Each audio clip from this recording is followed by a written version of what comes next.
আমরা বলেছি রাজবাড়িতে আওয়ামী লীগ অনেক ক্ষতি করেছে। আমার আশেপাশে যদি আওয়ামী লীগের কেউ থেকে থাকো, কান খুলে শোনো। 2008 সালে আওয়ামী লীগ ক্ষমতায় আসার পর থেকে তারা আমাদের সামান্যতম সম্মান পর্যন্ত দেয়নি। 2008 সালে ক্ষমতায় এসে তারা মনে করলো যে এই দেশে তারা এই ক্ষমতায় যে বসছে আর জীবনে তাদের ক্ষমতা যাবে না। তারা মনে করলো যে এই যে ক্ষমতায় বসলাম এটা আমাদের বাপদাদাদের সম্পত্তি, বাংলাদেশটা আমাদের বাপদাদার সম্পত্তি, আমরা বসছি, এইখান থেকে আমাদেরকে কেউ আর উচ্ছেদ করতে পারবে না। সুতরাং আমাদের সঙ্গে ভয়ানক বৈরী আচরণ করলেন। সম্মান বাদ দেন, সম্মান তো করেই নেই। ন্যূনতম সম্মান আমাকে, আমার দলের সিনিয়র নেতাদের তারা করেনি।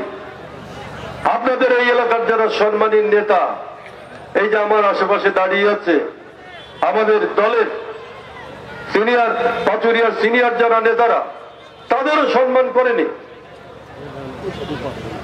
একটা অসম্মানের রাজত্ব তারা কায়েম করেছিল। সম্মান করেনি, ইজ্জত করেনি, সামান্যতম সম্মান তো করেই নাই। আপনারা জানেন কি নির্যাতন আমাদের ভোগ করতে হয়েছে। আমাদের শত শত ছেলেপেলের নামে মামলা দিয়েছে। আমি কেরামত কাজীর সঙ্গে কথা বলেছি, আমি এরাদত কাজীর সঙ্গে কথা বলেছি, আমি জব্বার ফকির সাহেবের সঙ্গে কথা বলেছি, আমি আকবর আলী মুর্জি সাহেবের সঙ্গে কথা বলেছি যে ভাই আমরাও তো ক্ষমতায় ছিলাম, আপনাদেরকে তো কোনোদিন আমরা কোনো অন্যায় করি নাই, আপনাদের সঙ্গে খারাপ আচরণ করি নাই, অসম্মান করি নাই, আজ কেন এমন? আমাদের শত শত নেতা কর্মীর নামে মামলা হলো। আমাদের শত শত নেতা কর্মী এই জেলায়, এখানে এই রাজবাড়িতে জেলে গেল। সারা বাংলাদেশে এইরকম একটা সন্ত্রাস কায়েম করলো গোটা বাংলাদেশে।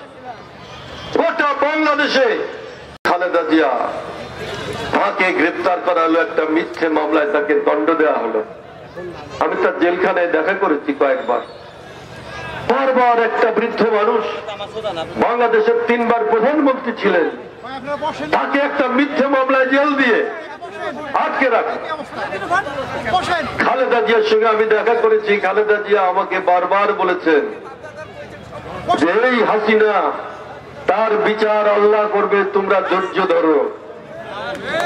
ম্যাডাম আমাকে বলেছেন, সর্বশেষ যেবার ম্যাডাম রাজবাড়িতে আসলেন আপনার সার্কিট হাউসে, আমার স্ত্রী খাবার তৈরি করে নিয়ে তাকে যখন দুপুর বেলায় খাওয়ান, তখন আমার স্ত্রী তাকে জিজ্ঞেস করেছেন যে ম্যাডাম এই অবস্থা আর কতকাল চলবে?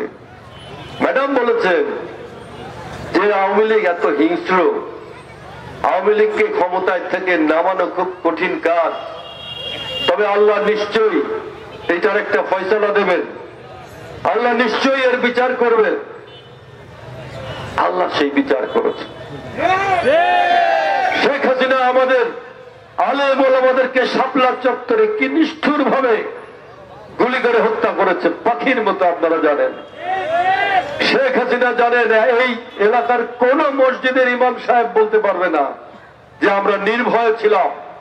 ইমাম সাহেবরা খুতবা পড়াতেন, ইমাম সাহেবরা আল্লাহু আকবার করে নামাজ পড়াতেন। সেই ইমাম সাহেবরা কিন্তু ভয়ে থাকতেন, আমার কাছে আসতেন যে বাবা কথা তো বলা যায় না, ভয় করে। ডিবি, সিআইডি, পুলিশ মসজিদের ইমাম সাহেবদের পিছনে লেগে থাকত। আমাদের হাজার হাজার ছেলে মেয়েকে গ্রেপ্তার করা হয়েছে সারা বাংলাদেশে। তারেক রহমানকে মিথ্যা মামলা দিয়ে লন্ডনে পাঠানো হয়েছে, দেশান্তরী করা হয়েছে 7 সাগরের ওপারে। তিনি সেখানে তাকে থাকতে হয়েছে, এখনো তিনি আছেন। দেশের পরিস্থিতি আর একটু ভালো হলে তিনি নিশ্চয়ই ফিরে আসবেন। সেই জেল জুলুমের অংশ হিসাবে আপনাদের এখানে এই ইউনিয়নের রাসেল আলিম, সোহাগ মিয়াজি, শাহিন মিয়াজি, শফিক ব্যাপারী, বাবু খা, আনোয়ার হোসেন, মিজানুর রহমান মিজান, আজিবুর রহমান, আলী রেজা, আলামিন, আরিফ, মোহাম্মদ সাফায়েত হোসেন, রফিক ব্যাপারী, ইসাক ব্যাপারী, তাদের সবাইকে জেলে যেতে হয়েছে। কি তাদের অপরাধ ছিল? এই এলাকায় যারা আওয়ামী লীগ করে তাদের সঙ্গে এই এলাকায় তারা এই হাতে মাঠে ঘাটে তারা একসঙ্গে বড় হয়েছে। এই এলাকায় যারা জন্ম নিয়েছেন, এইখানে পায়ে পায়ে একসঙ্গে বড় হয়েছেন, তাদের শত্রুতার কারণে, এই আওয়ামী লীগের এইখানকার নেতাদের শত্রুতার কারণে আমাদের এই নেতাদের, আমাদের এই ছেলেদেরকে জেলে যেতে হয়েছে। অন্যায় তারা বিএনপি করে, অন্যায় তারা জামাতে ইসলাম করে। বিএনপি করার কারণে আমাদের এই ছেলেদেরকে মিথ্যা মামলা দিয়ে আইনের প্রতি বৃদ্ধ আঙুল দেখিয়ে আমাদের ছেলেদেরকে কারাগারে দেওয়া হয়েছে। আমাদের বহু ছেলের নামে মামলা হয়েছে, রাতের পর রাত, দিনের পর দিন। এই এলাকার ছেলেরা ঘরে থাকতে পারেনি। এই এলাকার আমাদের দলের নেতাদেরকে, আমাদের দেলোয়ারকে এবং আরো অনেককে নিষ্ঠুর ভাবে তাদের উপর অত্যাচার করা হয়েছে। এই এলাকার আওয়ামী লীগের ছেলেরা করেছে। আমি তো চিন্তাই করতে পারি না। রাজনীতি এক একজন করতে পারে, তারা এক দল করে, আমরা এক দল করি না। না, সব মানুষ এক দল করবে না তো।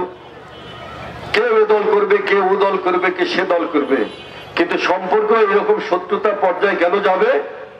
কেন আপনি শত্রুতার পর্যায়ে নিয়ে যাবেন? শত্রুতার পর্যায়ে নিয়ে গেল সারা বাংলাদেশে, শত্রুতার পর্যায়ে নিয়ে গেল সারা বাংলাদেশের মতো রাজবাড়ী জেলায়, শত্রুতার পর্যায়ে নিয়ে গেল পাচুরিয়া ইউনিয়নে। আজকে সেই কারণে আল্লাহ এর বিচার করেছে, আল্লাহ এর বিচার করেছেন। রাজপথে হাজার হাজার লক্ষ লক্ষ ছাত্র তরুণরা বেরিয়ে এসেছে। যখন আমার সন্তানকে হত্যা করা হয়েছে, লক্ষ লক্ষ ছেলেমেয়েরা বেরিয়ে এসেছে। সেই উত্তাল আন্দোলনের সময় আপনাদের মেয়ে, এই এলাকার মেয়ে সোনিয়া আক্তার স্মৃতি, আমাদের ইয়ের মেয়ে, সত্তার ভাইয়ের মেয়ে, সত্তার ভাই আছে না এখানে? কোথায়?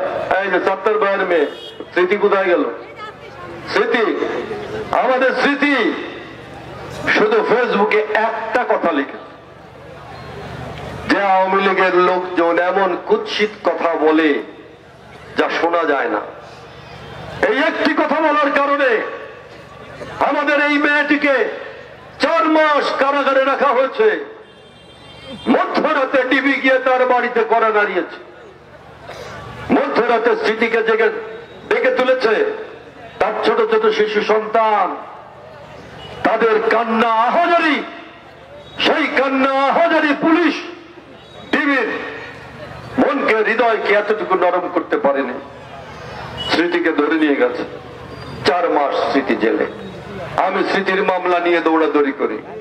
অদ্ভুত ব্যাপার, বাংলাদেশের নিচের আদালত স্মৃতিকে জামিন দিল না।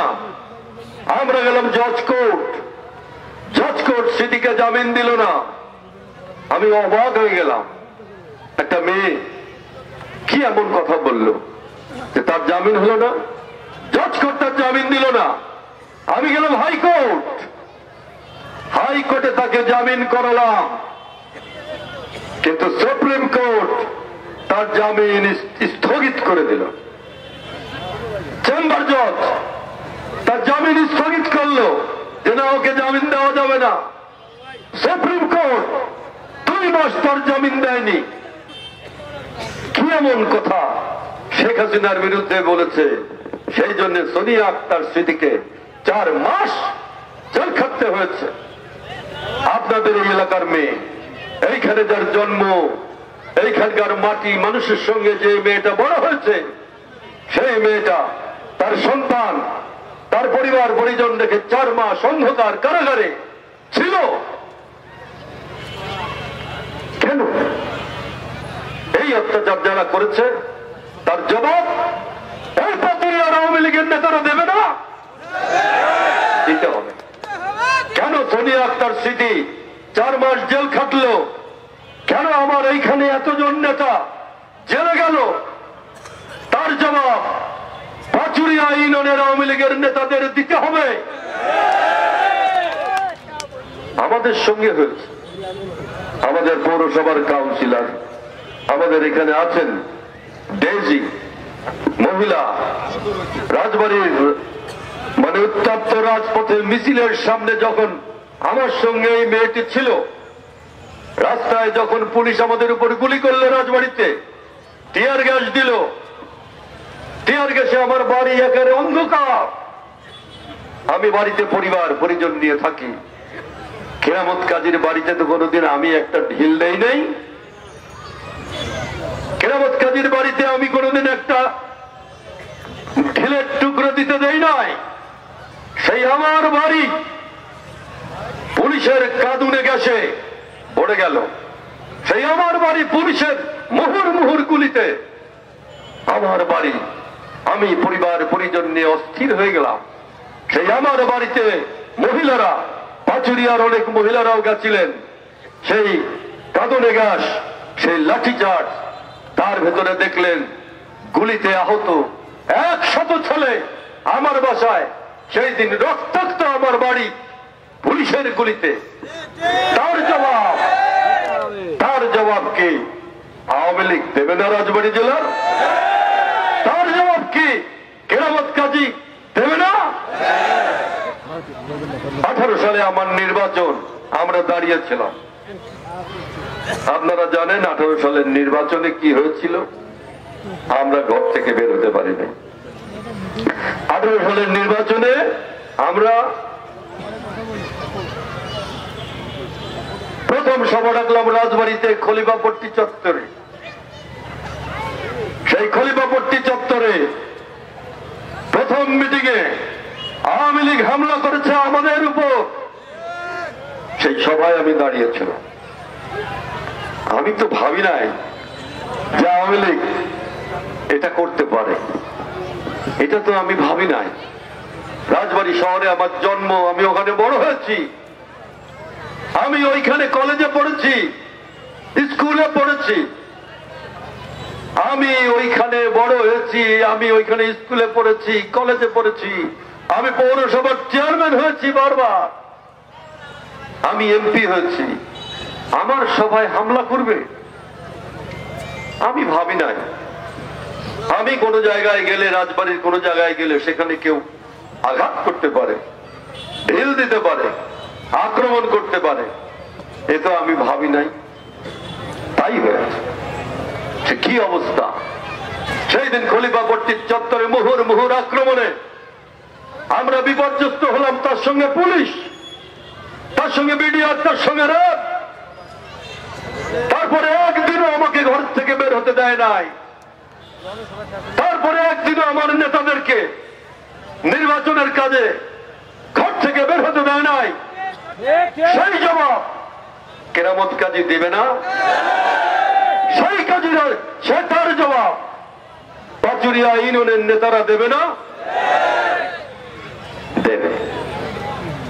কিন্তু বন্ধুগণ, আমি একটা কথা বলি আপনাকে। 5 আগস্টের পর আমরা রাজবাড়িতে সিনিয়র নেতা এখানে যারা আছে সবাই আমরা বসছি। আমরা বলেছি রাজবাড়িতে আওয়ামী লীগ অনেক ক্ষতি করেছে। আমার আশেপাশে যদি আওয়ামী লীগের কেউ থেকে থাকো, কান খুলে শোনো। আওয়ামী লীগের কেউ যদি থেকে থাকো, কান খুলে শোনো। রাজবাড়িতে রাজনৈতিক সহ অবস্থান ছিল। যে যে দলই করি, যে যে পার্টি করি, আমরা সন্ধ্যায় বাজারে এক জায়গায় বসতাম। কেউ আওয়ামী লীগ করে, কেউ বিএনপি করে, কেউ জামাত করে, কেউ ওয়ার্কার্স পার্টি করে, কেউ সিপিবি করে, কেউ জাতীয় পার্টি করে, কিন্তু আমরা এক জায়গায় বসে গল্প করেছি। এই যে রাজনীতির সম্প্রীতি, এটা রাজবাড়িতে ছিল। সেই সম্প্রীতি ধ্বংস করেছে কে? আওয়ামী লীগ। সেই সম্প্রীতি ধ্বংস করেছে আওয়ামী লীগ। সেই সম্প্রীতি রাজবাড়ী শহর থেকে শুরু করে রাজবাড়ী জেলা উপজেলার প্রত্যেকটা ইউনিয়নে, ওয়ার্ডে, গ্রাম পর্যায় পর্যন্ত সেই সম্প্রীতি নষ্ট করেছে আওয়ামী লীগ। একটা ওয়ার্ডে আওয়ামী লীগ বিএনপির সম্পর্ক দা কুড়ালের মতো তৈরি করেছে। একটা মসজিদ কমিটি নিয়ে তারা মুসল্লিদেরকে হেনস্থা করেছে। আজকে স্কুল কমিটি নিয়ে তারা হেনস্থা করেছে। তারা গ্রামে গ্রামে, ঘরে ঘরে শত্রুতা পয়দা করেছে। তারা সমস্ত জায়গা দখল করেছে। রাজনীতিতে যে সৌন্দর্য, একসঙ্গে, এক সমাজে, এক গ্রামে, এক পাড়া, এক মহল্লায় বসবাস করার যে পরিবেশ, সেই পরিবেশটা আওয়ামী লীগ রাখে নাই। কিন্তু 5ই আগস্টের পরে, আমি কালকেও আওয়ামী লীগের এক নেতাকে বলেছি, 5ই আগস্টের পরে আমি ডিসি এসপির সঙ্গে বসেছি। আমি বলেছি, আমার নেতাদের সঙ্গে করে নিয়ে আমি বলেছি, আওয়ামী লীগের শেখ হাসিনা অন্যায় করেছে। শেখ হাসিনা মানুষ খুন করেছে, ক্ষতি হয়েছে সমাজে, লুণ্ঠন করেছে ওরা, ব্যবসা বাণিজ্য সবকিছু আওয়ামী লীগীকরণ করেছে, সমাজের ক্ষতি হয়েছে। আমার কাছে কয়েকদিন আগে আসছে রাজবাড়ী বাসের মালিকরা, ওদের বাস মালিক সমিতি ছিল, সেখানে নির্বাচন হয় না, সেখানে কাজীরা জোর করে ক্ষমতায় বসে থাকে।